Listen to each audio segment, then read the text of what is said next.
Hello viewers, welcome to ఏకమైన్స్ academy. ఈ రోజు మనం రీసెంట్గా ప్రవేశపెట్టిన కేంద్ర బడ్జెట్ 2025-26 గురించి, దాంట్లో ఏ సెక్టర్స్ని ప్రయారిటీ సెక్టర్స్కి అనౌన్స్ చేశారు, కొత్త స్కీమ్స్ ఏంటి అనేది మనం ప్రయారిటీస్ సెక్టర్స్ వైజ్ డిస్కస్ చేద్దాం. సో ఇది మీకు సూక్ష్మంగా అన్ని వివరాలు బడ్జెట్ గురించి ఒక కాంపిటేటివ్ ఆస్పెక్ట్ తెలుసుకోవాల్సిన అన్ని అంశాలు కవర్ అయ్యే విధంగా మనం డిస్కస్ చేద్దాం. రైట్. సో ఫస్ట్ ఇక్కడ మనం చూస్తున్న ఇమేజ్లో మన ఫైనాన్స్ మినిస్టర్ అనే నిర్మలా సీతారామన్ గారు తను ఎన్నోసారి ఈ బడ్జెట్ ని ప్రవేశపెట్టారు. అంటే మనకి తను ఫైనాన్స్ మినిస్టర్ గా ఇది ఎన్నో బడ్జెట్ ని ప్రవేశపెట్టడం జరిగింది అని తెలిస్తే ఆన్సర్ కామెంట్ సెక్షన్ చెప్పండి. కానీ ఇక్కడ మనం ఒక ముఖ్యమైన విషయం, తను ఆ రోజు ధరించిన సారీ ఏదైతే ఉందో దానికి ఒక స్పెషాలిటీ ఉంది. ఒక పెయింటింగ్ థీమ్ ని రిఫ్లెక్ట్ చేస్తున్న థీమ్ అనమాట. అదేంటి ఆ పెయింటింగ్ అనేది తెలిసిన ఆన్సర్ కామెంట్ సెక్షన్ చెప్పండి. రైట్. దెన్ సో ఇక్కడ మనం theme of the budget. So theme of the budget 2025-26 ఏంటి? సబ్కా సాత్. ఓకే, సబ్కా సాత్ అనేది సో ఇన్క్లూజివిటీ దృష్టిలో పెట్టుకుని మనకి 2025-26 థీమ్ అనేది సబ్కా సాత్గా డిక్లేర్ చేయడం జరిగింది. మరి ఇక్కడ టోటల్ గవర్నమెంట్ ఎక్స్పెండిచర్ బడ్జెట్ ఎంతకి ప్రవేశపెట్టారు? 50.65 lakh crore అనేది ఈ ఇయర్ యొక్క యూనియన్ బడ్జెట్ యొక్క ఎస్టిమేషన్ అనమాట. రైట్. దెన్ మనం ఇక్కడ చూస్తే కనుక రివైజ్డ్ ఎస్టిమేట్స్. సో మనం జనరల్గా బడ్జెట్ కాపీ చూసినప్పుడు actual estimates, revised estimates, budget estimates అని చూస్తుంటాం. మరి రివైజ్డ్ ఎస్టిమేట్స్ అంటే ఏంటి? సో ఇప్పుడు మనం ఇక్కడ రివైజ్డ్ ఎస్టిమేట్స్ చూస్తున్నది ఏ టైంకి? 24-25 అంటే ఆల్రెడీ కంప్లీట్ అయిన ఇయర్వి. ఆ టైంలో మనం లాస్ట్ ఇయర్ బడ్జెట్ ప్రవేశపెట్టేటప్పుడు ఇంత స్పెండ్ చేస్తాము అని ఒక ఎస్టిమేషన్ ఇస్తాం. కానీ దానికి మించి మనం ఎక్కువ స్పెండ్ చేసినా తక్కువ స్పెండ్ చేసినా వాటిని ప్రాపర్గా అడ్జస్ట్ చేసి ఇచ్చేదే రివైజ్డ్ ఎస్టిమేట్స్ అనమాట. సో అవి ఏంటనే చూద్దాం. అంటే లాస్ట్ ఇయర్ మనం దేన్ని ఏ విధంగా స్పెండ్ చేస్తామనేది తెలుస్తుంది. టోటల్ రిసీట్స్ అంటే ఏంటి? రెవెన్యూ ఎంత ఉంది గవర్నమెంట్కి, బారోయింగ్స్ కాకుండా మనకి పన్నుల ద్వారా కానీ నాన్ ట్యాక్స్ రెవెన్యూ ఏదైతే ఉందో అది ఎంత ఉంది అని అంటే 31.47 lakh crore అనేది టోటల్ రెవెన్యూగా ఉంది గవర్నమెంట్కి ఎక్స్క్లూడింగ్ బారోయింగ్స్. మరి నెట్ ట్యాక్స్, దీంట్లో రాబడిలో మనకి పన్ను ద్వారా ఎంత వచ్చింది? 25.57 lakh crore అనేది రావడం జరిగింది. దాని తర్వాత మొత్తం ఖర్చు ఎంత గవర్నమెంట్ చేయాల్సి వచ్చింది? 47.16 lakh crore. ఒకసారి చూడండి, ఎస్టిమేషన్ ఎంత మనకి? రెవెన్యూ ఎస్టిమేషన్ 31.47 lakh crore అయితే మనం ఎంత స్పెండ్ చేస్తున్నాం? 41.16 lakh crore. అంటే మనకి ఇక్కడ ఎంత డెఫిసిట్ ఉంది? ఆల్మోస్ట్గా 16 lakh crore డెఫిసిట్ ఉంది. గవర్నమెంట్ అవి బోరోయింగ్స్ ద్వారా కానీ వేరే సోర్సెస్ నుంచి మనకి అది ఫండ్ చేసి దాని నుంచి మనకి వెల్ఫేర్ కానీ అదర్ ఎక్స్పెండిచర్ని కానీ చేస్తున్నారు. మరి ఎక్స్పెండిచర్స్ పాయింట్ ఆఫ్ వ్యూలో చూస్తే క్యాపిటల్ ఎక్స్పెండిచర్ అనే టర్మ్ ఉంటుంది. క్యాపిటల్ ఎక్స్పెండిచర్ అంటే ఏంటి? ఏదైతే మనం క్యాపిటల్ అసెట్స్ మీద స్పెండ్ చేస్తామో దాన్ని క్యాపిటల్ ఎక్స్పెండిచర్ అంటాం. ఫర్ ఎగ్జాంపుల్ మీరు ప్రాపర్టీ కానీ మెషినరీ కానీ ఇన్ఫ్రాస్ట్రక్చర్ వీటి మీద ఇన్వెస్ట్ చేసి దాన్ని ఎక్స్పెండిచర్గా కన్సిడర్ చేస్తే క్యాపిటల్ ఎక్స్పెండిచర్ అంటాం. అంటే వీటి మీద మనం స్పెండ్ చేసిన దాని నుంచి మనకి రేపు ఫ్యూచర్లో రిటర్న్స్ అనేవి ఉంటాయి అన్నమాట. సో ఇది 10.18 lakh crore ఉంది. ఇది లాస్ట్ ఇయర్కి సంబంధించిన ఇప్పుడు రివైజ్డ్ ఎస్టిమేట్. మరి ఈ ఇయర్ అనేది ఎలా ఉందో చూద్దాం. టోటల్ రిసీప్ట్స్ ఎంత ఉన్నాయి ఎక్స్క్లూడింగ్ బారోయింగ్స్? 34.16 lakh crore. అంటే ఇక్కడ మనం చూస్తే కనుక 31.47 ఉంది. ఈసారి 34.96 lakh crore బడ్జెట్ ఎస్టిమేట్ చేస్తుంది. సో దీని గురించి నెక్స్ట్ ఇయర్ బడ్జెట్లో రివైజ్డ్ ఎస్టిమేట్స్ ఇస్తారనమాట. దెన్ నెట్ ట్యాక్స్ రిసీట్స్ ఎంత అనుకుంటున్నారు? ఈ ఇయర్ 28 lakh crore అనేది ట్యాక్స్ ద్వారా వస్తుంది అని గవర్నమెంట్ ఎస్టిమేషన్. బట్ ఎంత ఎక్స్పెండిచర్ ఉంటుంది అనుకుంటున్నారు? 50.65 lakh crore అనేది మనకి ఈ ఇయర్ బడ్జెట్ ఎక్స్పెండిచర్గా గవర్నమెంట్ మనకి చెప్తోంది. అసలు ఒక రూపీ గవర్నమెంట్కి ఎలా వస్తుంది, ఎంత రూపీ ఎలా స్పెండ్ చేస్తున్నారో చూద్దాం. ఇప్పుడు ఒకసారి రూపీ ఎక్కడి నుంచి వస్తుందో చూస్తే హైయెస్ట్ పర్సంటేజ్ మనకి ఎక్కడి నుంచి వస్తుంది? 24% అనేది బారోయింగ్స్ నుంచి కానీ అదర్ లయబిలిటీస్ కానీ గవర్నమెంట్కి వచ్చే రూపీ మేజర్ సోర్స్ అది 24%. అది కాకుండా చూస్తే మనకి నెక్స్ట్ 22% ఇన్కమ్ ట్యాక్స్ నుంచి వస్తుంది. 24% బారోయింగ్స్ నుంచి అంటే మనం నాన్ ట్యాక్స్ సోర్సెస్ నుంచి ఎక్కువగా వస్తుంది other than tax. So tax నుంచి వస్తే ఎప్పుడైనా కూడా గవర్నమెంట్కి అది ఒక స్టేబుల్ గ్రోత్ని ఇస్తుంది అనమాట. దెన్ దీని తర్వాత నెక్స్ట్ ప్లేస్లో ఏది మనకి 18% GST and other taxes. So income tax ఏమో direct tax. So which is ప్రోగ్రెసివా రెగ్రెసివ్ అనేది మీకు తెలిస్తే ఆన్సర్ కామెంట్ సెక్షన్లో చెప్పండి. మరి ఇక్కడ జిఎస్టీ అనేది ఒక indirect tax. So GST and other indirect taxes ఏవైతే ఉన్నాయో అవి 18% ఇస్తున్నాయి గవర్నమెంట్కి. And 17% of the income corporate tax నుంచి వస్తుంది. ఇదేమో ఇండివిజువల్ ఇన్కమ్ ట్యాక్స్, ఇదేమో కంపెనీస్ పే చేసే కార్పొరేట్ ట్యాక్స్. ఈ రెండు కూడా డైరెక్ట్ ట్యాక్సెస్. ఇవి కాకుండా మనకి 9% అనేది నాన్ ట్యాక్స్ రిసీట్స్ నుంచి వస్తుంది, నాన్ ట్యాక్స్ రెవెన్యూగా చెప్పొచ్చు. దాని తర్వాత కస్టమ్స్ డ్యూటీ నుంచి 4%, నాన్ డెట్ క్యాపిటల్ రిసీట్స్ నుంచి 1%. ఇలా మనకి గవర్నమెంట్ ఇన్కమ్ అనేది రెవెన్యూ జనరేట్ అవుతుంది. దాని తర్వాత యూనియన్ ఎక్సైజ్ డ్యూటీస్. సో మనకి ఎక్సైజ్ ఏమైతే లెవీ చేస్తామో వాటి నుంచి 5% ఆఫ్ ది ఇన్కమ్ వస్తుంది. మరి గవర్నమెంట్ ఆ రూపీని ఎలా స్పెండ్ చేస్తుంది అని ఒకసారి చూస్తే హైయెస్ట్ ఎక్కడ స్పెండ్ చేస్తున్నారు, 22% మనకి స్టేట్స్కి ఇస్తున్నారు. సో మనకి ఫినాన్షియల్ రెవల్యూషన్ జరుగుతుంది కదా, అలా సెంటర్కి వచ్చే రాబడి ఏదైతే ఉంటుందో దాంట్లో 22% స్టేట్స్కి షేర్గా ట్యాక్స్ అండ్ డ్యూటీస్ ఫార్మాట్లో వెళ్తుంది.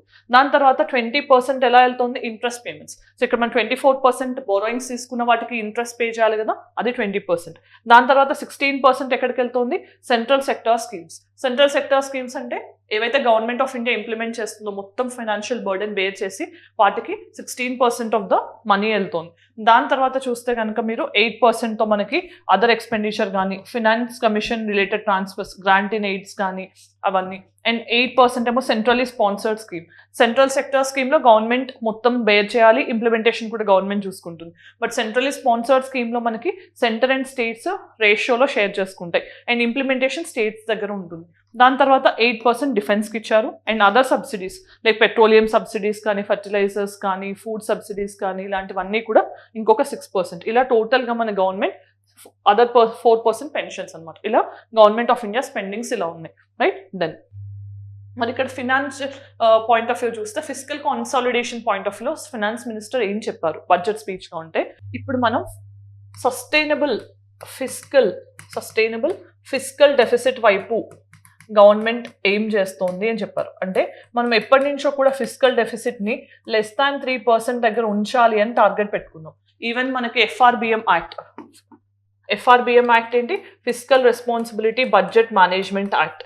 సో ఇది ఎన్కేసింగ్ కమిటీ ఆధ్వర్యంలో ఏర్పాటైన యాక్ట్. సో ఆ రికమెండేషన్స్ కూడా మనకి ఫిస్కల్ డెఫిసిట్ ఎప్పుడు కూడా 3% ఉంటే బెటర్ జీడిపి గ్రోత్కి అని చెప్పడం జరిగింది.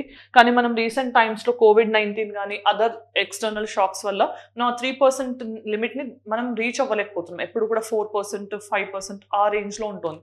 సో దీన్ని 3%కి తీసుకురావాలి, అది కూడా సస్టైనబుల్గా ఉండాలి. ఇలాంటివన్నీ కూడా బడ్జెట్ స్పీచ్లో మన ఫినాన్స్ మినిస్టర్ హైలైట్ చేయడం జరిగింది, రైట్. దెన్ మరి ఇక్కడ ఫిస్కల్ డెఫిసిట్ టార్గెట్స్ ఏంటి, లాస్ట్ బడ్జెట్లో అంటే మనం అనౌన్స్ చేసిన దాంట్లో రివిజన్ జరిగిన తర్వాత మన ఫిస్కల్ డెఫిసిట్ ఎంత ఉంది, లాస్ట్ ఇయర్కి 4.8% జీడిపి ఉంది. మరి దాన్ని ఎంతవరకు తగ్గించాలని ఈ బడ్జెట్ ఎస్టిమేట్ చేస్తోంది, 4.4%. 4.8% లాస్ట్ ఇయర్ ఉంది, అంటే మనకి లాస్ట్ బడ్జెట్లో రివైజ్డ్ ఎస్టిమేట్. సో దాన్ని ఇప్పుడు మనం 4.4% ఆఫ్ ద జీడిపి వాల్యూకి తగ్గించాలి అనేది గవర్నమెంట్ యొక్క ఇంటెన్షన్ అనమాట. దెన్ ఇక్కడ మనం హైలైట్స్ చూస్తే మన ఫినాన్స్ మినిస్టర్ బడ్జెట్ స్పీచ్ని స్టార్ట్ చేసేటప్పుడు మన తెలుగు పోయెట్ అయిన గురజాడ అప్పారావు గారి గురించి ప్రస్తావించడం జరిగింది. సో మనందరికీ తెలిసింది దేశం అంటే మట్టి కాదో మనుషులు అనే టర్మ్ ఆయన ఇవ్వడం జరిగింది. చాలా ఇన్స్పిరేషన్ ఇచ్చే టర్మ్ కూడా. సో దాన్ని గుర్తు చేస్తూ ఈ స్పీచ్ అనేది స్టార్ట్ అవ్వడం కూడా మనం గుర్తుపెట్టుకోవాలి, రైట్. సో నెక్స్ట్ మరి ఇక్కడ ఆస్పిరేషన్స్ ఏంటి, Viksit Bharat. So present government మనకి 2047 ఎప్పుడైతే 100 years ఆఫ్ ఇండిపెండెన్స్ అవుతుందో ఆ టైంకి వికసిత్ భారత్ని మనం అచీవ్ చేయాలి అని టార్గెట్గా పెట్టుకుంది. మరి ఆ 2047 గోల్ రీచ్ అవ్వాలి అని అంటే ఏం ఆస్పిరేషన్స్ మనం రీచ్ అవ్వాల్సి ఉంటుందని బడ్జెట్ హైలైట్ చేసింది అంటే zero poverty, SDG 1, right. Zero poverty, 100% good quality school education. మరి దీనికి రిలేటెడ్ SDG ఏంటి అనేది తెలిస్తే ఆన్సర్ కామెంట్ సెక్షన్లో చెప్పండి, right. Then access to high quality affordable and comprehensive health care, దీనికి రిలేటెడ్ SDG. సో మీరు ఎప్పుడైనా చదివేటప్పుడు ఇలా లింక్స్ చేసుకుంటూ ఒకసారి మళ్ళీ రీకలెక్ట్ చేసుకుంటూ చదివితే కనుక డెఫినెట్గా అది మీ ప్రిపరేషన్లో లాంగ్ లాస్టింగ్ ఇంపాక్ట్ చూపిస్తుంది. 100% skilled labour with meaningful employment. Then 70% women in economic activities, labour force participation రేట్ని పెంచడం దాని ఉద్దేశం. And farmers making our country food basket of the world. So మన దేశాన్ని మొత్తం ప్రపంచానికి అన్నపూర్ణగా మార్చడం అనేది మెయిన్ ఆస్పిరేషన్గా చెప్తున్నారు వికసిత్ భారత్ని అచీవ్ చేయడానికి. మరి ఫోకస్ ఏరియాస్ ఏంటి, ఎవరి మీద ఎక్కువ ఫోకస్ చేస్తాము అని చెప్తున్నారు అంటే పూర్, గరీబ్, youth, farmer and women. So last year బడ్జెట్లో కూడా ఈ 4 మెయిన్ సెక్షన్స్ని టార్గెట్ చేయడం జరిగింది. మరి ఏ ఏరియాస్లో రిఫార్మ్స్ని తీసుకురావడానికి ట్రై చేస్తున్నారు అంటే taxation, power sector, urban development, mining, financial sector, regulatory reforms. ఈ సెక్టర్స్ని ట్రాన్స్ఫర్మేషన్ తీసుకొచ్చి మేజర్ రిఫార్మ్స్ని ఇంట్రొడ్యూస్ చేసే విధంగా ఈ బడ్జెట్ ఇంట్రొడ్యూస్ చేయడం జరిగింది. దెన్ మనకి ఇక్కడ ఇంజన్స్ ఫర్ యూత్ గ్రోత్ ఏంటి అంటే, సో మనం వికసిత్ భారత్ వైపు అడుగులు వేసేటప్పుడు ఏవైతే మనకి గ్రోత్ కి తోడ్పడతాయని ఈ బడ్జెట్ భావించింది అని అంటే agriculture, MSME, investment and exports. So వీటి మీద ఎక్కువ ఫోకస్ చేయడం జరిగింది. సో ఇవి మనకి గ్రోత్ కి ఈజీగా కాంట్రిబ్యూట్ చేస్తాయని బిలీఫ్. మరి ఇక్కడ ఫస్ట్ వన్ చూస్తే కనుక అగ్రికల్చర్లో మనకి రీసెంట్గా ఒక స్కీమ్ అనౌన్స్ చేశారు. అదేంటి, ప్రైమ్ మినిస్టర్ ధన్ ధాన్య కృషి యోజన. కృషి అంటేనే వెల్ఫేర్ ఆర్ ఫార్మర్ కాబట్టి. సో దానికి సంబంధించి మనకి ఏంటి, 100 డిస్ట్రిక్ట్స్లో ప్రొడక్టివిటీని పెంచడానికి కానీ, క్రాప్ డైవర్సిఫికేషన్ కానీ, పోస్ట్ హార్వెస్ట్ స్టోరేజ్ ఇరిగేషన్ బెనిఫిట్స్ని, క్రెడిట్ యాక్సెస్ని పెంచడానికి ఒక స్కీమ్ని అనౌన్స్ చేశారు. దాన్నేమే Pradhan Mantri are prime minister Dhan Dhaanya Krishi Yojana. Right, very important, గుర్తుపెట్టుకోవాలి. అగ్రికల్చర్ రిలేటెడ్ స్కీమ్స్లో అడిగే ఛాన్స్ ఉంటుంది, లేకపోతే మెయిన్స్లో మీరు వాల్యూ అడిషన్గా కోట్ చేయొచ్చు. Then rural prosperity and resilience programme. అంటే మనకి రూరల్ ఏరియాస్లో పవర్టీ లేకుండా మనకి ప్రాస్పెరిటీ వచ్చి దానికి రెసిలియంట్గా ఉండే విధంగా ఈ స్కీమ్ని అనౌన్స్ చేశారు. సో ఇక్కడ ఏంటి, మనకి అన్ఎంప్లాయ్మెంట్ ఏదైతే ఉందో, స్కిల్లింగ్ లేకపోవడం వల్ల రూరల్ ఏరియాస్లో, సో మనకి వాటికి ఒక స్కీమ్ కూడా ఉంది. అదేంటి అనేది చూస్తే మనం ప్రధాన మంత్రి కౌశల్ వికాస్ యోజన కానీ, prime minister employment guarantee scheme కానీ, ఇలాంటివన్నీ కూడా స్కిల్లింగ్ అనేది రూరల్ యూత్లో పెంచడానికి ఉన్నాయి. For example Deen Dayal Upadhyay Ajeevika mission అంటాం, rural livelihoods mission, urban livelihoods mission, ఇవన్నీ కూడా. అండ్ ఇన్వెస్ట్మెంట్ పెంచడం, టెక్నాలజీని పెంచడం, ఎకనామిక్ రీవైటలైజేషన్ చేయడం. అంటే ఓన్లీ అగ్రికల్చర్ అనేది మెయిన్ స్టేగా కాకుండా మనం మైక్రో ఎంటర్ప్రైజెస్ అనే వాటిని కూడా రూరల్ ఏరియాస్లో ప్రమోట్ చేస్తే ఇన్క్లూజివ్ గ్రోత్ అనేది అచీవ్ చేయగలం.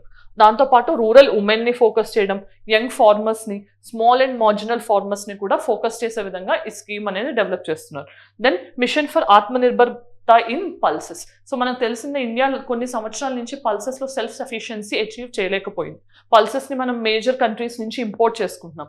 దాంట్లో కూడా సెల్ఫ్ రిలయంట్, అంటే మనకు కావాల్సినంత మన దగ్గరే పండే విధంగా ఇక్కడ గవర్నమెంట్ దేని మీద ఫోకస్ చేస్తుందో చూడండి.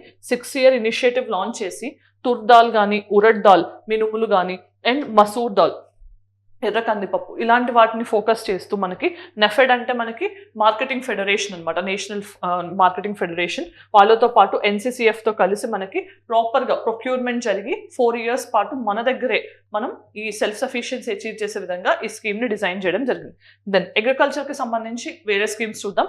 అగ్రికల్చర్ ప్రొడక్టివిటీ పెంచడానికి ఏం చేస్తున్నారు, comprehensive programme for vegetables and fruits ఒకటి, national mission on high yielding seeds. So మనకి రీసెంట్ టైమ్స్లో చూస్తే కనుక Indian council of agriculture research ICR కూడా ఒక ఇనిషియేటివ్ లాంచ్ చేసింది హై ఈల్డ్ సీడ్స్ని పెంచడానికి.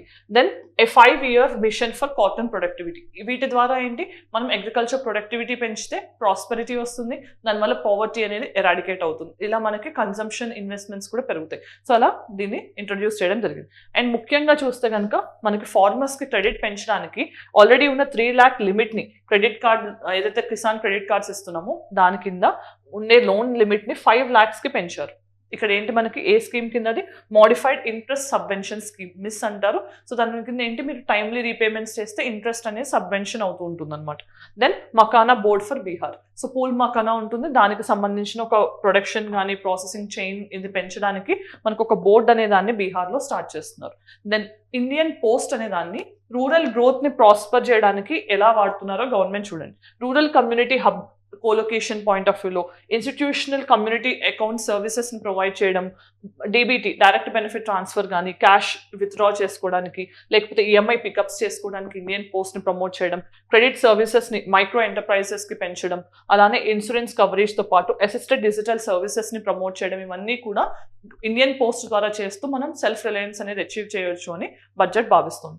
మరి నెక్స్ట్ ఇంజన్ ఏంటి అనేది చూస్తే ఎంఎస్ఎంఈస్. సో మనకు తెలుసు ఎంఎస్ఎంఈస్ అనేవి నేషన్ యొక్క ఎకనామిక్ గ్రోత్లో ఎక్స్పోర్ట్స్ ద్వారా కానీ, ఎంప్లాయ్మెంట్ జనరేషన్ ద్వారా కానీ మనకి టోటల్ గ్రోత్కి కాంట్రిబ్యూట్ చేస్తూ చాలా బెనిఫిట్స్ని పాస్ ఆన్ చేస్తున్నాయి. మరి ఇక్కడ బడ్జెట్కి సంబంధించి ఎంఎస్ఎంఈస్ ఏమి ఇచ్చారోనే తెలుసుకుందాం. సో ఇక్కడ ఎంఎస్ఎంఈస్ని గ్రోత్ డ్రైవర్స్గా ఆ కాంట్రిబ్యూషన్ని రికగ్నైజ్ చేశారు. ఇక్కడ ఎంత, ఎంఎస్ఎంఈ సుమారుగా మనకి 45% ఆఫ్ ఎక్స్పోర్ట్స్ని కాంట్రిబ్యూట్ చేస్తున్నాయని బడ్జెట్ చెప్పడం జరిగింది. సో మనం ఎంఎస్ఎంఈస్ గురించి ఒక ఆన్సర్ వచ్చినప్పుడు, లేకపోతే ప్రిలిమినరీ టైప్ ఆఫ్ ఫ్యాక్ట్స్ అడిగినప్పుడు కూడా ఇలాంటివి గుర్తుపెట్టుకోవాలి. మరీ ముఖ్యంగా గుర్తుపెట్టుకోవడానికి చాలా చాలా ఇంపార్టెంట్ థింగ్ ఏంటి, ఈ రివిజన్ అనమాట. ఇక్కడ ఏంటి మనకి ఇన్వెస్ట్మెంట్ పాయింట్ ఆఫ్ వ్యూలో and turn over point of వ్యూలో చేంజెస్ జరిగాయి. సో దీన్ని అడిగే ఛాన్స్ ఉంటుంది. So micro and small enterprises విషయంలో ఏం చేశారో చూద్దాం. మైక్రో ఎంటర్ప్రైజెస్లో ఇన్వెస్ట్మెంట్ లిమిట్ 1 crore ఉంటే మైక్రో అంటాం, దాన్ని ఇప్పుడు ఏంటి 2.4 crores కి పెంచారు. స్మాల్ ఎంటర్ప్రైజెస్లో మినిమం ఇన్వెస్ట్మెంట్ ఎంత ఉండాలి, 10 crore ఉండాలి, దాన్ని 25 crores కి పెంచారు. తర్వాత మీడియం ఎంటర్ప్రైజెస్ 50 crore ఉండాల్సిన దాన్ని 125 crores కి పెంచడం జరిగింది. ఇవంతా కూడా ఇన్వెస్ట్మెంట్ లిమిట్స్. మరి టర్న్ ఓవర్ లిమిట్స్ చూస్తే మైక్రోకి కరెంట్గా 5 ఉండేది, అది ఇప్పుడు 10 అయింది. మరి స్మాల్ ఎంటర్ప్రైజెస్కి 50 ఉండేది 100 అయింది, అండ్ మీడియం ఎంటర్ప్రైజెస్కి 250 నుంచి 500 అవ్వడం జరిగింది. సో వీటి గురించి ఫ్యాక్ట్స్కి ప్రిలిమ్స్ ఓరియంటెడ్ క్వశ్చన్స్ అడిగే ఛాన్స్ ఉంటుంది. ఖచ్చితంగా ఈ డిఫరెన్సెస్ తెలుసుకోండి. దెన్ మరి మైక్రో ఎంటర్ప్రైజెస్కి మెయిన్గా వాళ్ళు చిన్న స్కేల్లో ఎస్టాబ్లిష్ చేయాలన్నప్పుడు మెయిన్గా వాళ్ళని ఆపే విషయం ఏంటి అంటే క్రెడిట్ అవైలబిలిటీ ఉండదు. ఎందుకంటే వాళ్ళు షూరిటీ చూపించడానికి పెద్దగా ఏముండవు. సో అలాంటప్పుడు క్రెడిట్ అనేది లేక వాళ్ళు బిజినెస్ ఎక్స్పాన్షన్ చేయలేక, లేకపోతే వాల్యూ అడిషన్ చేయలేక కొన్నిసార్లు ఇబ్బంది పడే ఛాన్స్ ఉంటుంది. అలా అవ్వకుండా ఉండడానికి క్రెడిట్ కార్డ్స్ని మైక్రో ఎంటర్ప్రైజెస్కి 5 lakh rupees వరకు లిమిట్ ఇస్తూ కస్టమైజ్డ్ క్రెడిట్ కార్డ్స్ని ఇవ్వబోతున్నారు under Udyam portal. Udyam portal అనేది మీరు వెంబటే గుర్తు రావాల్సింది MSMEs. Then new entrepreneurship scheme. ఇక్కడ దీని కింద ఏంటి మనకి almost 2 crore to 5 lakh women 2 crores of money అనే దాన్ని మనకి ఆల్మోస్ట్ అప్పటి వరకు లోన్ అమౌంట్ అనేది 5 lakh women కానీ షెడ్యూల్ కాస్ట్ కానీ షెడ్యూల్ ట్రైబ్స్కి ఫస్ట్ టైం ఎంటర్ప్రెన్యూర్స్ ఎవరైతే ఉన్నారో వాళ్ళకి 5 years టర్మ్లో ఇవ్వబోతున్నారు. సో మనకి ఇలాంటి స్కీమే స్టాండప్ ఇండియా కూడా. స్టాండప్ ఇండియా కింద ఏంటి ఆల్ పబ్లిక్ సెక్టర్ బ్యాంక్స్ లో మనకి ఒక ఉమెన్ కానీ ఒక SC ఆర్ STకి కానీ ఖచ్చితంగా లోన్ ఇవ్వాలి అనేది ఒక లిమిట్ ఉంది, రైట్? అలాంటి దానికి ఇది ఇంకొంచెం value addition. Toys manufacturing promotion. So ఇండియాని మేక్ ఇన్ ఇండియా లాగా మనం make in Indian toys point of వ్యూలో ఇప్పుడు ఎందుకంటే జనరల్గా మనం టాయ్స్ విషయంలో చూసి అన్ని చైనా మేడ్ ప్రోడక్ట్సే ఉంటున్నాయి. అలా కాకుండా మేడ్ ఇన్ ఇండియా టాయ్స్ అనేది కనపడాలి మనకి ఫ్యూచర్లో అనే దానికోసం ఈ స్కీమ్ని అనౌన్స్ చేశారు. దాంతోపాటు national manufacturing mission. So very important, national geospatial mission ఒకటి, నేషనల్ మ్యానుఫ్యాక్చరింగ్ మిషన్ ఒకటి కొత్తగా అనౌన్స్ చేశారు. సో ఇక్కడ ఏంటి MSMEస్కి సపోర్ట్ చేస్తూ మనకి మేక్ ఇన్ ఇండియా అనేది వరల్డ్ లెవెల్లో మనం ఎక్స్పాండ్ చేసే విధంగా దీన్ని అనౌన్స్ చేయడం జరిగింది, రైట్? దెన్ మా థర్డ్ ఇంజిన్ ఏంటి ఇన్వెస్ట్మెంట్ అనేది education or human resources point of view చేశారు. దాని తర్వాత మనకి ఇన్నోవేషన్లో చేశారు. సో వీటికి సంబంధించిన ఇన్ఫర్మేషన్ చూద్దాం. Investment in people or human resources point of వ్యూలో ఫస్ట్ వన్ ఏంటి 50,000 అటల్ టింకరింగ్ ల్యాబ్స్. మరి అటల్ టింకరింగ్ ల్యాబ్స్ అంటే ఏంటి? ఇన్నోవేషన్ని స్పర్ చేయడానికి. ఫర్ ఎగ్జాంపుల్ మనకి టీ హబ్ ఉంది కదా హైదరాబాద్లో, అది ఒక ఇన్నోవేషన్ సెంటర్ అనమాట. సో మనకు ఉండే ఆవిష్కరణను బయటకు తీసుకురావడానికి, ఇలాంటి ఎక్స్పెరిమెంట్స్ చేయడానికి ఒక ల్యాబొరేటరీ. సో ఇదేంటి అటల్ ఇన్నోవేషన్ మిషన్ కింద నీతి ఆయోగ్ రన్ చేస్తున్న ఒక ఇనిషియేటివ్ అనమాట. సో దాంట్లో భాగంగా 50,000 అటల్ టింకరింగ్ ల్యాబ్స్ అనే వాటిని గవర్నమెంట్ స్కూల్స్లో ఓవర్ 5 year టర్మ్కి పెట్టబోతున్నారు. Then broadband connectivity for all government schools and primary health care centres in the rural areas అనమాట. ఇక్కడ మనం గుర్తుపెట్టుకోవాల్సింది, మనం broadband connectivity already Bharat net అనే ప్రోగ్రామ్ కింద ఆల్రెడీ మన దగ్గర ఉన్న 3.6 lakh గ్రామ పంచాయత్స్ని కనెక్ట్ చేసి ఒక స్కీమ్ని రన్ చేస్తున్నాం. దాంట్లో ఏంటి 2.5 to 2.6 lakh గ్రామ పంచాయత్స్ని ఆల్రెడీ బ్రాడ్బ్యాండ్ కనెక్టివిటీతో కనెక్ట్ చేశారు. దానికి మనం ఇచ్చే ఫండింగ్ ఎలా వస్తుంది? యూనివర్సల్ సర్వీస్ ఆబ్లిగేషన్ ఫండ్ అనే మనీ నుంచి మనం ఈ భారత్ నెట్ అనే ప్రోగ్రామ్ని ఇంప్లిమెంట్ చేస్తున్నాం. సో దాన్ని ఇప్పుడు ఆల్ గవర్నమెంట్ స్కూల్స్తో పాటు ఆల్ PHCs రూరల్ ఏరియాస్లో ఏవైతే ఉంటాయో వాటికి ఎక్స్పాండ్ చేయడం జరిగింది. దెన్ భారతీయ భాషా పుస్తక్ స్కీమ్. ఇక్కడ ఏంటి అంటే మనం మెయిన్గా కొన్నిసార్లు ఏదైనా నేర్చుకోవాలన్నప్పుడు ఆ పర్టికులర్ లాంగ్వేజ్లో బుక్స్ లేకపోవడం అనేది ఒక బ్యారియర్గా కనిపిస్తుంది. సో అలా గవర్నమెంట్ స్కూల్స్ కానీ యూనివర్సిటీస్లో అన్ని లాంగ్వేజెస్లోకి ట్రాన్స్లేషన్ ద్వారా కానీ కొత్త అకాడమిక్ వర్క్స్ని ఎంకరేజ్ చేయడం వల్ల మనం ఈ పుస్తక్ స్కీమ్ అంటే digital availability of all books in all Indian languages అనే విధంగా దీన్ని డిజైన్ చేయడం జరిగింది. దెన్ 5 నేషనల్ సెంటర్స్ ఆఫ్ ఎక్సలెన్స్ని ఎస్టాబ్లిష్ చేస్తున్నారు. దేనికోసం? స్కిల్లింగ్ పాయింట్ ఆఫ్ వ్యూలో. అది make for India and the world అనే ఇనిషియేటివ్తో దీన్ని అనౌన్స్ చేశారు. దెన్ సెంటర్ ఫర్ ఎక్సలెన్స్ అనేది AI in education point of వ్యూలో. సో ఇది మీరు ఆర్టిఫిషియల్ ఇంటెలిజెన్స్ పాయింట్ ఆఫ్ వ్యూలో గుర్తుపెట్టుకోవచ్చు. సో ఇక్కడ ఎంత ఎలకేట్ చేశారు? 500 crore rupees అనేది అనౌన్స్ చేశారు. తర్వాత గిగ్ వర్కర్స్ అంటే ఎవరు? మనకి ఇన్ఫార్మల్గా లైక్ ఫ్రీలాన్సింగ్ లాగా మనకి జొమాటో, ఊబర్, రైట్, ఇలాంటి వాళ్ళందరూ కూడా గిగ్ వర్కర్స్ అంటాం. సో వాళ్ళు టెంపరీగా వర్క్ చేసేవాళ్ళు. అలాంటి వాళ్ళ కోసం ఐడెంటిటీ కార్డ్స్ కానీ వాళ్ళని కూడా హెల్త్ కేర్ పాయింట్ ఆఫ్ వ్యూలో ప్రధాన మంత్రి జన్ ఆరోగ్య యోజన, ఆయుష్మాన్ భారత్ కింద కానీ ఈ శ్రమ్ పోర్టల్ రిజిస్ట్రేషన్స్ వల్ల వాళ్ళకి ఫ్యూచర్లో పెన్షన్ స్కీమ్స్ అనేవి ఎక్స్టెండ్ అయ్యే విధంగా వీళ్ళని కూడా మనం ఫార్మలైజ్ చేయబోతున్నాం, right? Then investment in economy. So already మనం ఇన్నోవేషన్ పాయింట్ ఆఫ్ లో చూసాం, పీపుల్ పాయింట్ ఆఫ్ లో చూసాం. ఇప్పుడు ఎకానమీ పాయింట్ ఆఫ్ లో చూస్తే ఇన్ఫ్రాస్ట్రక్చర్ పాయింట్ ఆఫ్ లో creating 3-year PPP project model అనేది. ఓకే, ప్రైవేట్ మన పబ్లిక్ ప్రైవేట్ పార్ట్నర్షిప్స్ని ఎంకరేజ్ చేస్తున్నాం, ఎస్పెషల్లీ ఇన్ఫ్రాస్ట్రక్చర్ ప్రాజెక్ట్స్లో. లైక్ హైబ్రిడ్ అన్యూటీ మోడల్ కానీ, built and operate transfer model కానీ, అలాంటివన్నీ ఉన్నాయి. సో స్విస్ మోడల్ ఇవన్నీ. సో దానికి సంబంధించి మనకి 1.5 lakh crore రూపీస్ అనేవి 50-year ఇంట్రెస్ట్ ఫ్రీ లోన్స్కి ఇవ్వడం జరిగింది. ఎస్పెషల్లీ క్యాపిటల్ ఎక్స్పెండిచర్కి రిలేటెడ్ ప్రాజెక్ట్స్కి ఈ మనీ అనేది వెళ్తుంది. Then second, asset monetisation pipeline. So దీని కింద ఏంటి, reinvesting in almost 10 lakh crore rupees అనేది న్యూ ప్రాజెక్ట్స్లోకి, అంటే అసెట్స్ నుంచి మానిటైజ్ చేయడం. సో మన దగ్గర గవర్నమెంట్ దగ్గర ఏదైనా ల్యాండ్స్ అనేవి నిరుపయోగంగా ఉంటే వాటి నుంచి కూడా మనం మనీని రియలైజ్ చేసి ఫ్యూచర్లో గవర్నమెంట్కి కావాల్సిన ఇన్ఫ్రాస్ట్రక్చర్ ప్రాజెక్ట్స్ని డెవలప్ చేసే విధంగా దీన్ని ఎన్షోర్ చేస్తున్నారు.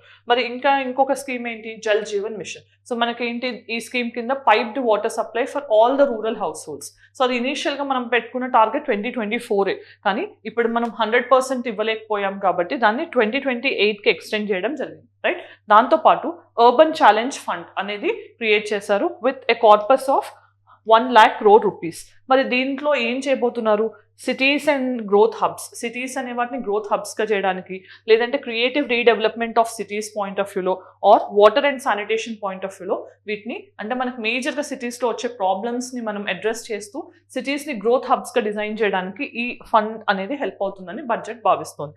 Then next, investment in innovation. So ఇప్పటివరకు మనం people and economy point of లో చూసాం. ఇప్పుడు ఇన్నోవేషన్ అనేది ఇన్వెస్ట్మెంట్స్ పాయింట్ ఆఫ్ లో చూస్తే 20,000 crore అనేది మనకి ప్రైవేట్ సెక్టర్ రిలేటెడ్ R&Dకి ఇవ్వడం జరిగింది. సో మనకి గవర్నమెంట్ సెక్టర్లో R&D చాలా మినిమల్గా ఉంది, బట్ ప్రైవేట్ సెక్టర్లో స్కోప్ ఎక్కువ ఉంటుంది, బట్ ఫండింగ్ తక్కువ ఉంది. సో వాటి కోసమని 20,000 crore రూపీస్ ఇవ్వడం జరిగింది. దాంతోపాటు నేషనల్ జియోస్పేషియల్ మిషన్ అనేది అర్బన్ ప్లానింగ్ ఇన్ఫ్రాస్ట్రక్చర్ కోసం ఎలకేట్ చేయడం జరిగింది. And Gyan Bharatam mission. So ఇదేంటి అంటే మన దగ్గర ఏవైతే స్క్రిప్ట్స్ ఏవైతే ఉంటాయో వాటిని కూడా డిజిటలైజ్ చేస్తూ వాటిని కన్జర్వ్ చేయడానికి ఒక నేషనల్ డిజిటల్ రెపాజిటరీని క్రియేట్ చేయబోతున్నారు with conserving the Indian knowledge systems. ఇది కూడా ఇన్నోవేషన్కి సంబంధించిన ఒక ఇనిషియేటివ్. దెన్ నెక్స్ట్ ఇంజన్ ఏంటి, ఎక్స్పోర్ట్స్కి సంబంధించి. మరి ఇక్కడ ఫస్ట్ థింగ్ ఏంటి, export promotion and digital infrastructure. ఎక్స్పోర్ట్ని ప్రమోట్ చేయడానికి ఎస్పెషల్ MSMEs అనే కాంట్రిబ్యూషన్ ఆల్రెడీ చూసాం మనం, 45% ఎక్స్పోర్ట్స్ MSMEs నుంచి వస్తున్నాయి. సో వాటి యొక్క బెనిఫిట్స్ అనేవి మనం పాస్ ఆన్ చేయడానికి ఎక్స్పోర్ట్ ప్రమోషన్ మిషన్ అనేది తీసుకురాబోతున్నారు. అలానే భారత్ ట్రేడ్ నెట్ అనే దాన్ని ప్రపోజ్ చేశారు. మరి దీని కింద ఏంటి, యూనిఫైడ్ డిజిటల్ పబ్లిక్ ఇన్ఫ్రాస్ట్రక్చర్ అనేది క్రియేట్ చేస్తాం. అంటే ఆన్లైన్లో ఒక రిపోజిటరీలా క్రియేట్ చేయడం వల్ల ట్రేడ్ డాక్యుమెంటేషన్, ఫైనాన్సింగ్ సొల్యూషన్స్ అనేవి చాలా ఈజీగా, హెసల్ ఫ్రీగా అయ్యే ఛాన్స్ ఉంటుంది అనమాట. Then boosting domestic manufacturing and industry 4.0. మరి డొమెస్టిక్ మ్యానుఫ్యాక్చరింగ్ పెంచడానికి మనం మేక్ ఇన్ ఇండియా లాంటి స్కీమ్ని 2015లో తీసుకొచ్చాం కదా. సో అలాంటి వాటిని ఇంకా ఆగ్యుమెంట్ చేయడానికి అండ్ లేటెస్ట్ టెక్నాలజీస్ని మనం ఇండస్ట్రియల్ మ్యానుఫ్యాక్చరింగ్లో యూజ్ చేయడానికి ఇండస్ట్రీ 4.0ని మనం ఇంకా అడ్వాన్స్ చేయడానికి ఏం చేస్తున్నారు, better integration with global supply chains. So మన దగ్గర ఉన్న ఇండస్ట్రీస్ని గ్లోబల్ సప్లై చైన్స్కి లింక్ చేయడం వల్ల టెక్నాలజీ ట్రాన్స్ఫర్ అవుతుంది, మన ప్రోడక్ట్స్కి మార్కెట్స్ దొరుకుతాయి, అలానే ఎక్స్పోర్ట్ పొటెన్షియల్ కూడా పెరుగుతుంది. Then support for domestic electronic equipment to leverage industry 4.0. So మన దగ్గర ఎలక్ట్రానిక్స్ బెటర్గా మనం ప్రొడ్యూస్ చేయగలిగితే, మ్యానుఫ్యాక్చర్ చేయగలిగితే వాటిని మనం ఎక్స్పోర్ట్స్ పాయింట్ ఆఫ్ లో పెంచే ఛాన్స్ ఉంటుంది. అలానే నేషనల్ ఫ్రేమ్వర్క్ అనే దాన్ని global capability centres point of లో పెంచడం జరిగింది. Then infrastructure and warehousing support అనే దాన్ని కూడా ఇంక్రీజ్ చేయడం జరిగింది కార్గో విషయంలో and other things. So reforms as a fuel growth. మరి ఈ 10 yearsలో రీఫార్మ్స్ ఏం చేశారు అని చెప్తున్నారు, ఫేస్లెస్ అసెస్మెంట్, IT అసెస్మెంట్స్ వీటికి సంబంధించి ప్రాసెస్ అంతా కూడా ఫేస్లెస్ అయింది. దాని తర్వాత ట్యాక్స్ పేయర్స్ చార్టర్ అనేది ఒకటి క్లియర్గా రిలీజ్ చేశారు.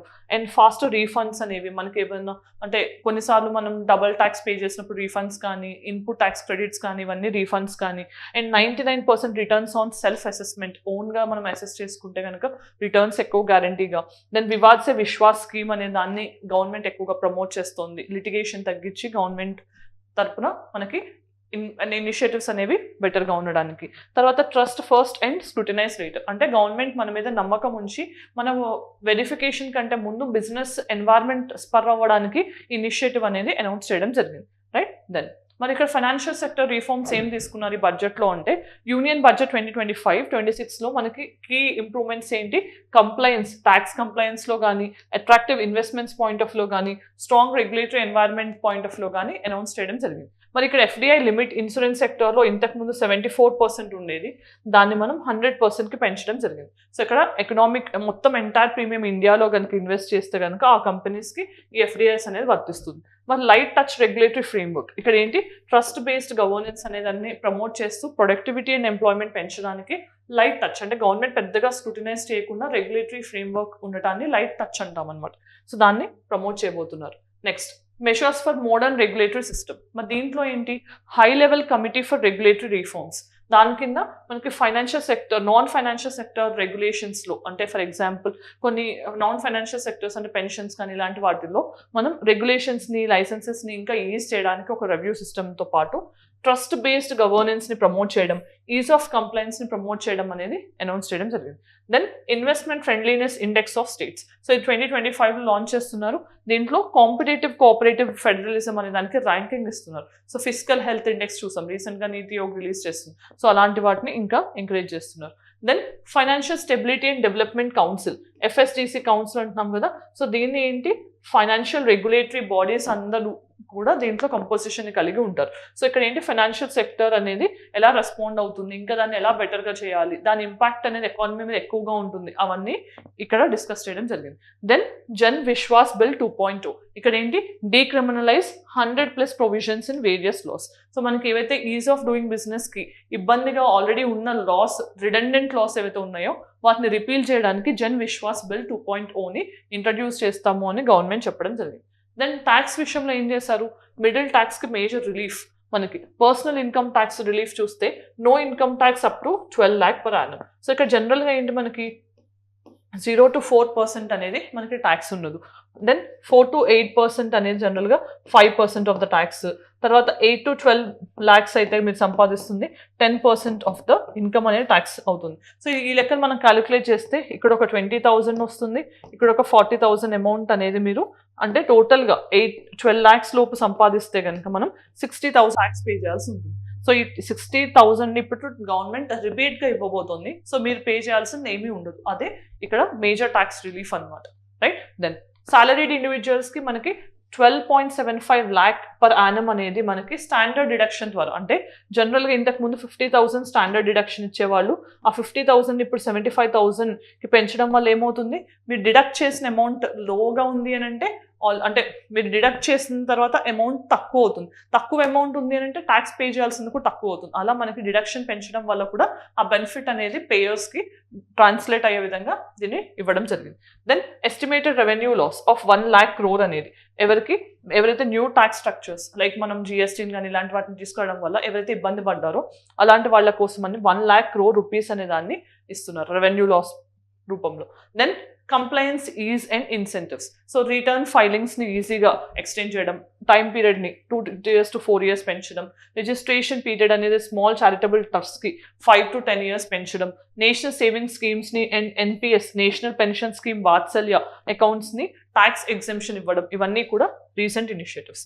మరి health care and essentials point of view చూస్తే 36 లైఫ్ సేవింగ్ డ్రగ్స్ని లైక్ క్యాన్సర్ ట్రీట్మెంట్ కానీ రేర్ అండ్ క్రోనిక్ డిసీజెస్కి వాడే వాటిని బేసిక్ కస్టమ్స్ డ్యూటీ నుంచి ఎగ్జెంప్ట్ చేయడం జరిగింది. అలానే 37 మెడిసిన్స్, 13 పేషెంట్ అసిస్టెంట్ ప్రోగ్రామ్ డ్రగ్స్ని కూడా ఎగ్జెంప్ట్ చేశారు. వీటితో పాటు డొమెస్టిక్ మ్యానుఫ్యాక్చరింగ్ పెంచడానికి 25 క్రిటికల్ మినరల్స్, కోబాల్ట్ పౌడర్ కానీ lithium ion battery waste, zinc ఇలాంటి వాటిని కూడా బేసిక్ కస్టమ్స్ డ్యూటీ నుంచి ఎగ్జెంప్ట్ చేశారు. సో మనం ఇక్కడ గుర్తుపెట్టుకోవాల్సింది రీసెంట్గానే union cabinet national critical mineral మిషన్ని అనౌన్స్ చేయడం మనం గుర్తుపెట్టుకోవాలి. సో క్రిటికల్ మినరల్స్ అంటే ఏవైతే కంట్రీ యొక్క ఎనర్జీ సెక్యూరిటీకి కానీ ఎకనామిక్ డెవలప్మెంట్కి కానీ చాలా ఇంపార్టెంటో వాటిని క్రిటికల్ మినరల్స్ అంటాం.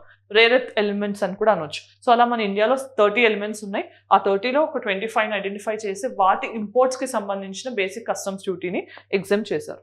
Then electronics and make in India. So ఎలక్ట్రానిక్స్ని పెంచడానికి మనం ఏం చేస్తున్నాం, basic customs duty on interactive flat panel displays, టీవీస్లో వీటిల్లో వాడే వాటిని మనం బేసిక్ ఎగ్జామ్స్ డ్యూటీ ఎంత 20%కి పెంచారు. ఇండియాలో మనం అంటే ఇంపోర్ట్ చేసుకునే వాటి మీద కస్టమ్స్ డ్యూటీ పెరిగింది అని అంటే ఏంటి, అవి కొంచెం కాస్ట్లీ అవుతాయి కాబట్టి ఇండియన్ ప్రోడక్ట్స్ని పెంచడానికి ఇలా ఇనిషియేటివ్ అనేది అనౌన్స్ చేశారు. Then basic customs duty on open cells అనేది reduced to 5%. Parts of open సెల్స్ని fully exam చేశారు. Then lithium ion battery మ్యానుఫ్యాక్చరింగ్లో 35 capital గూడ్స్ని ఈవీస్కి వాడే వాటిని అండ్ 28 మొబైల్ బ్యాటరీస్ని కూడా ఎగ్జామ్షన్ లిస్ట్కి ఇచ్చారు. అంటే ఇక్కడ వీటికి బేసిక్ కస్టమ్స్ డ్యూటీ వర్తించదు. దెన్ షిప్ బిల్డింగ్ ఇండస్ట్రీస్లో చూస్తే రా మెటీరియల్స్ని ఇంకో 10 years వరకు ట్యాక్స్ ఫ్రీ చేశారు. దెన్ ఎక్స్పోర్ట్ ప్రమోషన్ మెజర్స్ని హ్యాండీక్రాఫ్ట్స్ కానీ ఇలాంటి వాటికి కూడా బేసిక్ కస్టమ్స్ డ్యూటీ అనేది ఇంపోజ్ అవ్వకుండా చూశారు. దెన్ లెదర్ ఇండస్ట్రీకి సపోర్ట్ చేస్తూ వెట్ బ్లూ లెదర్ అనే దాన్ని బూస్ట్ చేయడానికి ట్రై చేస్తున్నారు. అలానే ఫిషరీస్ ఎక్స్పోర్ట్ పాయింట్ ఆఫ్ లో కూడా ఫ్రోజన్ ఫిష్ పేస్ట్ని తగ్గించారు, దాని మీద ఉండే డ్యూటీని. And fish hydrolysate and for shrimp కానీ లేకపోతే ఫిష్ సీడ్స్ని దాన్ని కూడా 15% నుంచి 5%కి తగ్గించడం జరిగింది.